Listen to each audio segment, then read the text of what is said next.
Guys, Premanand Maharaj जी ने भगवान कृष्ण जी का एक ऐसा चमत्कारी मंत्र बताया जिसका जाप करने से आपकी जिंदगी के सारे कष्ट दूर हो जाएंगे। और इस मंत्र का एक छोटा सा चमत्कार मैं आपको वीडियो के एंड में दिखाऊंगा, जिसे देखने के बाद आप सबके रोंगटे खड़े हो जाएंगे। और तो और अगर आपके घर परिवार में कोई बीमार है, चाहे वो मरने की हालत में क्यों ना हो, अगर इस मंत्र का सच्चे मन से उच्चारण किया जाए तो वो भी ठीक हो सकते हैं। और गाइस, ये रहा वो मंत्र, और इस मंत्र का एक छोटा सा चमत्कार भी देखते हुए जाना। और अगर वीडियो पसंद आए तो कमेंट बॉक्स में जरूर लिखना जय श्री कृष्ण। यार वो जिल्ला है, जिल्ला है।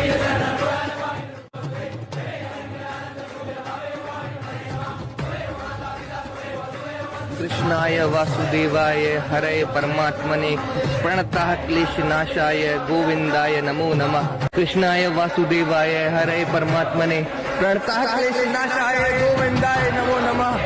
जय श्री राम।